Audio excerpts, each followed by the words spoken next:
Los Angeles, 1998. The Nokia Theatre glowed under towering marquee lights as a sea of fans lined the sidewalks, buzzing with anticipation for a night they knew would be unforgettable. Inside, the air was thick with warmth, perfume, and excitement. People filled every seat, murmuring softly, adjusting cameras, clutching programs like keepsakes. Backstage, Stevie Wonder stood quietly with his hands resting on the mic stand, smiling as he listened to the crowd's energy vibrating through the walls. Tonight's show was meant to be intimate, soulful, a celebration of music, community, and connection. But as Stevie prepared to step into the spotlight, something tugged at the edge of his awareness. A voice, not loud, not polished, but pure, floating faintly from a cluster of children's choir members gathered near the side entrance, waiting to walk on for the finale. Stevie tilted his head and listened closer. Among that group stood Jada Williams, a 10-year-old black girl from a small neighborhood church choir in South Central. Her white robe was slightly too big, sleeves swallowing her wrists, and her braids bounced nervously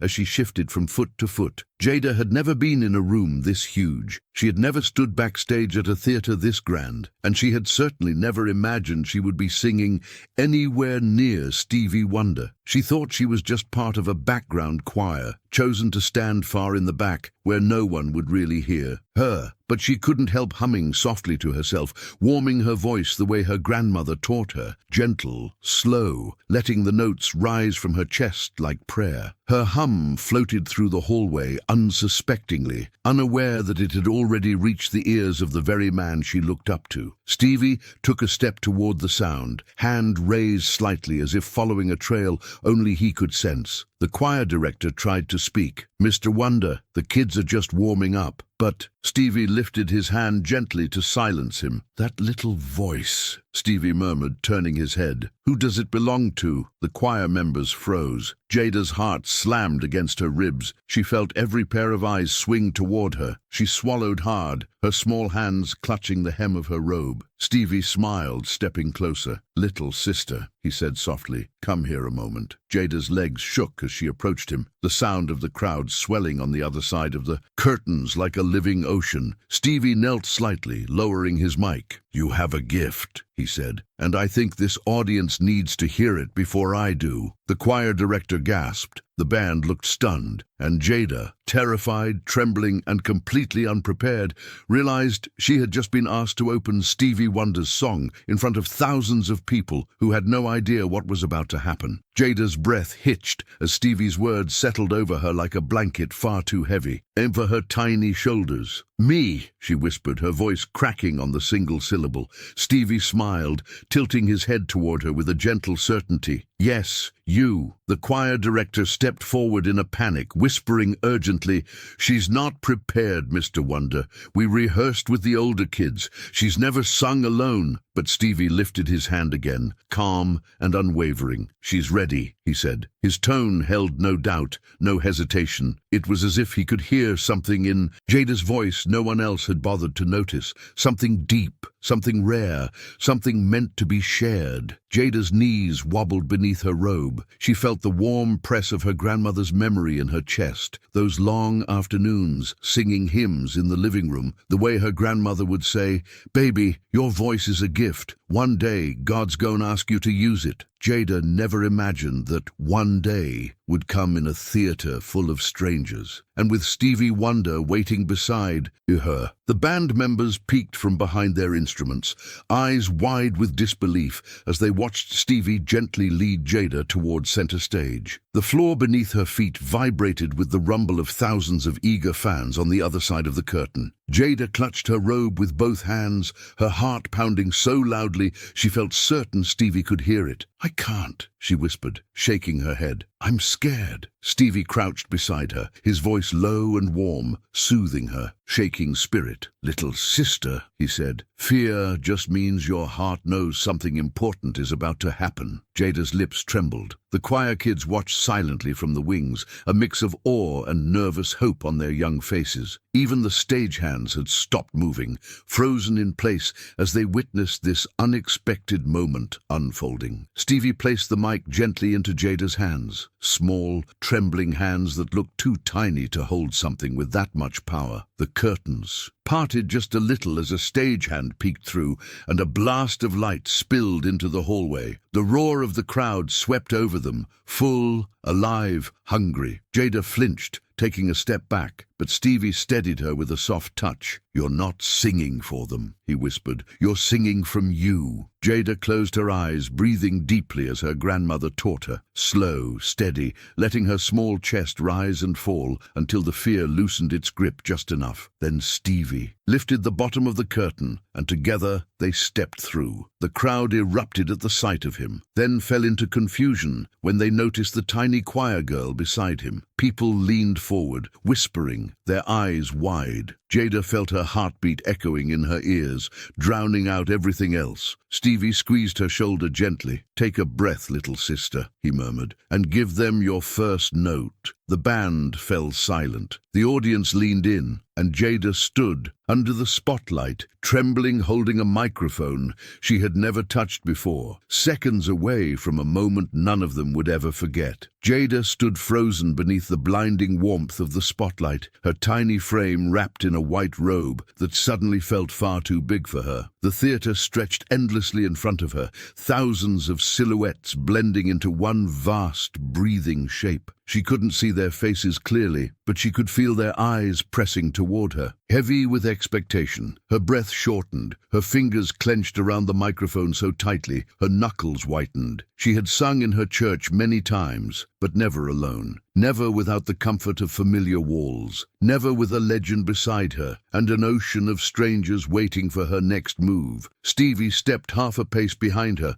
not overshadowing her, but standing like a quiet guardian. "Just breathe," he whispered, the warmth of his voice wrapping around her like a soft shawl. Jada inhaled shakily, then exhaled, her heart pounding hard enough to echo in her ears. The theater grew impossibly silent, the kind of silence that comes only when thousands of people forget they have lungs. The band members watched from the shadows, uncertain whether the tiny girl would freeze or flourish. The pianist's fingers hovered above the keys, unmoving. The drummer rested his sticks gently against his thigh, afraid to interrupt the fragile tension blooming on stage. Even the lighting tech paused mid-adjustment, staring down from the catwalk with bated breath. Jada lifted the microphone closer to her mouth, her hands trembling with the weight of the moment. She opened her lips. Nothing came out, not a sound. Panic surged in her chest. She swallowed hard, her throat tight, her voice stuck somewhere deep inside her ribs. A ripple of nerves shuddered down her back. She lowered the mic, trembling. Stevie leaned in, close enough that only she could hear him. "Little sister," he murmured, "don't chase the note. Just let it come." His voice wasn't forceful or demanding. It was patient, loving, a teacher choosing to whisper instead of push. Jada closed her eyes. Her grandmother's voice echoed faintly in her memory. "Baby, God puts songs in our hearts before he puts breath in our bodies. Let the song find your breath." She inhaled slowly, letting the air fill her, letting the fear slide just slightly out of the way. Then, with a courage that felt far too big for her small frame,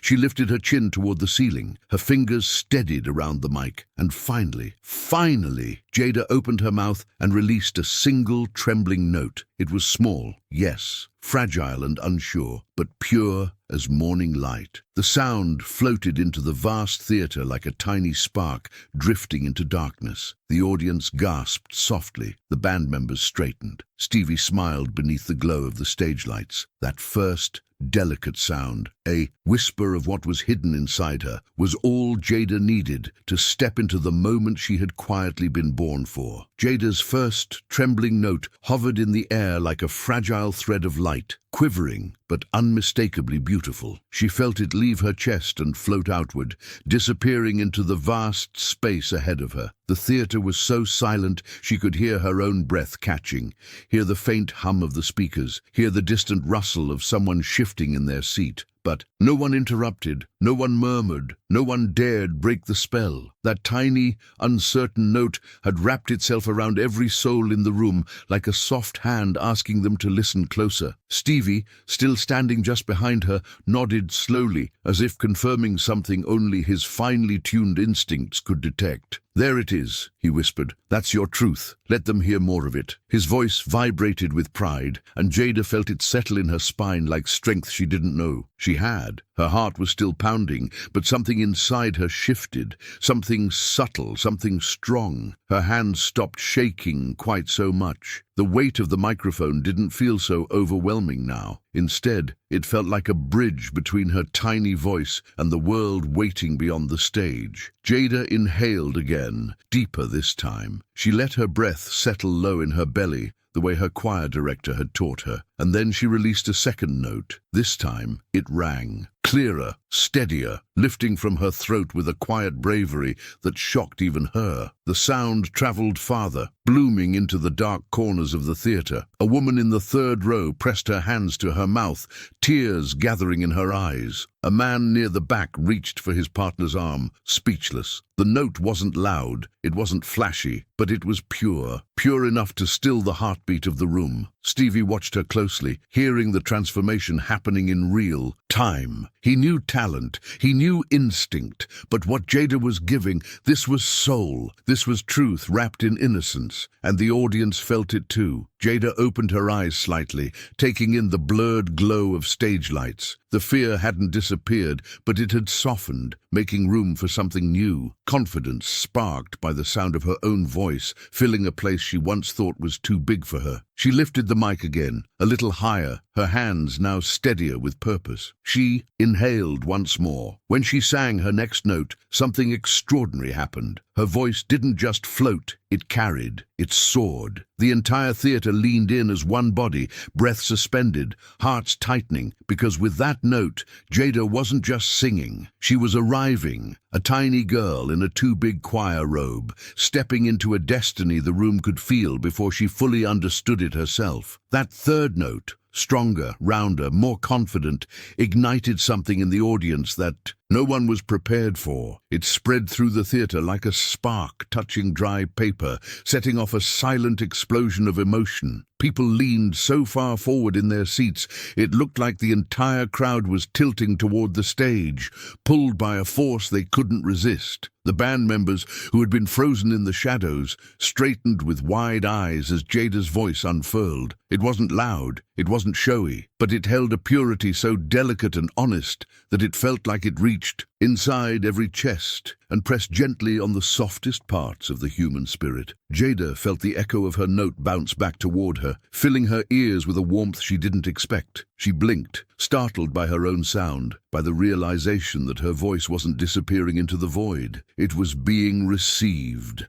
And for the first time since stepping onto that stage, she believed maybe, just maybe, she belonged there. Stevie sensed the shift immediately. He lifted a hand to the band, signaling them to stay silent. Not a chord, not a drum hit, nothing. This was a moment he knew better than to interrupt. Jada inhaled again, and her breath came easier now, settling into a natural rhythm that matched the quiet beating of her heart. She lifted the mic closer, just an inch, and when she released her next line, it wasn't a single note anymore. It was a phrase, a full phrase, smooth, tender, shaped with a child's innocence, but delivered with an instinct far beyond her years. The melody drifted upward, rising like incense in a quiet chapel. A woman in the balcony let out a choked sob. A man in the front row pressed his fingers to his eyes. A group of teens in the back stopped whispering, their faces crumpling as they listened. The sound was simple, just a child singing a line she had no time to rehearse, but it carried more emotion than some artists manage in entire concerts. Jada lowered the mic slightly, stunned by the way her own voice vibrated through her body. She felt light, almost lifted by the air around her,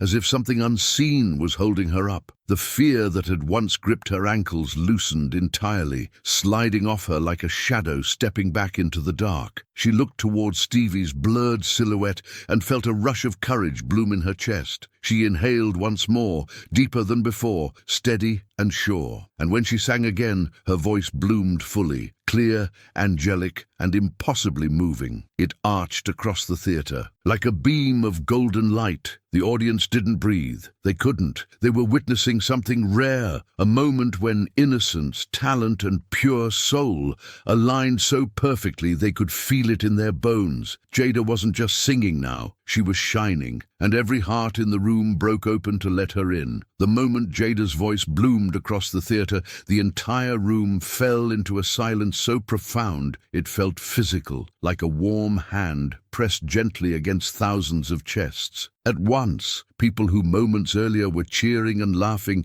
now sat frozen, eyes glistening, lips parted, completely disarmed by the sound of a 10-year-old who had no idea she had just cracked open their hearts. Jada held the microphone like it was something fragile, something sacred, her tiny fingers wrapped around it with new purpose. She wasn't trembling anymore, she wasn't shrinking. She stood planted in the center of the stage, her white robe glowing under the lights, her braids shimmering as she lifted her chin toward the rafters. She sang another line, longer this time, smoother, richer, and the sound poured from her like warm honey. It drifted through the aisles, wrapped itself around the balcony, filled the deepest corners of the theatre with a purity so intense people forgot what it felt like to breathe normally. Stevie closed his eyes behind his glasses, letting the sound wash over him. He had sung with legends. He had performed for royalty. He had shared stages with voices so powerful they could shake arenas. But this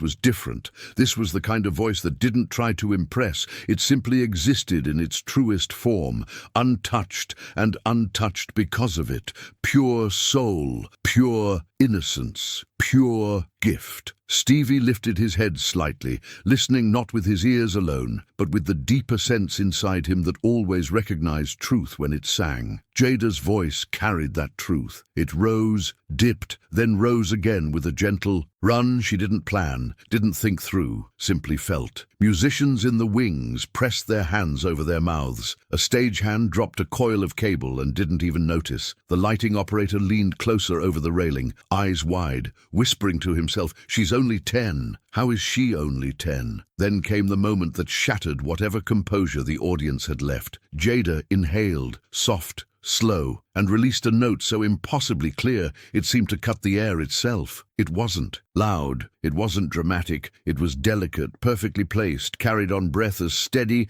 as a seasoned vocalist twice her age. The sound glided upward like a dove taking flight, floating toward the ceiling of the theatre with heart-breaking sweetness. A sound engineer backstage covered his face, shoulders shaking. A woman in the second row let out a soft cry. Entire clusters of people leaned forward, hands over their hearts, trying to hold themselves together. And in that suspended, shimmering moment, as Jada stood in the center of the stage, tiny, glowing, unshakably brave, the crowd collectively realized something undeniable. They weren't just watching a choir girl sing. They were witnessing the birth of a voice they would remember for the rest of their lives. Jada stood on the stage as if wrapped in a halo of light, her tiny frame glowing beneath the soft gold beams that cascaded down from above. Her voice hovered in the air like something fragile and divine, and when the final note left her lips, a gentle, trembling tone filled with innocence and impossible clarity, the entire theatre felt it in their bones. The sound lingered for a long, breathless moment, then dissolved into a silence so complete it felt unreal. The audience didn't clap. They didn't cheer. They didn't even exhale. They simply stared, stunned into stillness by the voice of a child who had no idea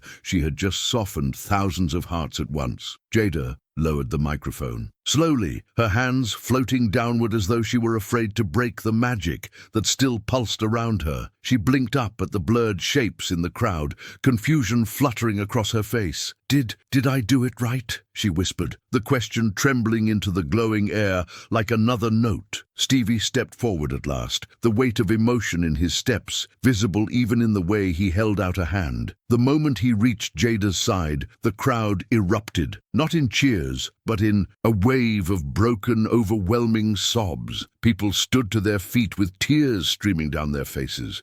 Women clung to strangers. Men wiped their eyes openly without shame. Some pressed hands to their hearts as if trying to steady something inside that had been shaken loose. Others bowed their heads, overwhelmed by the purity they'd just witnessed. It was not applause. It was not celebration. It was surrender, a raw, unfiltered reaction to a sound that reached somewhere deeper than language. Jada, startled at the flood of emotion around her, instinctively stepping closer to Stevie. He rested a gentle hand on her shoulder. "Little sister," he said softly, voice thick, "you didn't just do it right. You made the whole world stop." Then, with a gesture as reverent as a prayer, Stevie knelt beside her, lowering his microphone to the height of her chest. "Sing one more," he whispered, not as a command, not even as a request, as an invitation. Jada's eyes widened, her throat tightening with a mix of fear and exhilaration. She lifted the mic again, her small fingers steadier now. The theatre quieted instantly, falling into an almost holy hush. She inhaled, and when she released her final note, soft as a feather and bright as the first morning light, the crowd broke, truly broke, into a storm of tears and cries so powerful it shook the room. People clapped through sobs. Entire rows fell into emotional collapse. The moment felt too big, too pure, too sacred to fit inside a theatre. Jada lowered the mic again, her breath shuddering, and looked up at Stevie with wide, overwhelmed eyes. "They're crying," she whispered. Stevie smiled, "because you reminded them how to feel." And as he wrapped his arm gently around her shoulders, guiding her away from the spotlight, Jada didn't know it yet, but the night she thought she was just another background singer became the night thousands witnessed the rise of a voice they would never forget. When Jada stepped off the stage, the theatre was still shaking with emotion. People weren't just applauding, they were crying openly, hugging each other, wiping their faces with their sleeves, whispering things like, "I've never heard anything like that," and "She's just a child. How is that possible?" The energy in the room was thick and electric, as if something sacred had happened in plain sight, something the audience would tell stories about for the rest of their lives. Backstage, Stevie guided Jada gently down the stairs, his hand resting protectively on her back. The moment her little shoes touched the hallway floor, the choir kids rushed toward her, their faces wide with awe. Some hugged her, some stared as though they had just witnessed a miracle. Jada's eyes darted around anxiously. "Did I mess up?" she asked, her voice small and shaky. The choir director choked on a tear-filled laugh. "Baby," she said, pulling Jada into her arms, "you didn't mess up anything. You lifted an entire room." Stevie turned toward the band, who stood gathered a few feet away, still stunned. The pianist shook his head slowly. "Stevie, I've played with legends. I've heard prodigies, but that little girl," his voice broke. "That was God in a child's voice." The drummer nodded, wiping his eyes with the back of his hand. Stagehands who had seen thousands of performances stood frozen, struggling to gather themselves. Even the sound engineer, who had monitored every high, low, and breath from Jada, looked shaken. "It's like the mic disappeared," he whispered. "It was just her soul pouring straight through the speakers." Stevie smiled softly,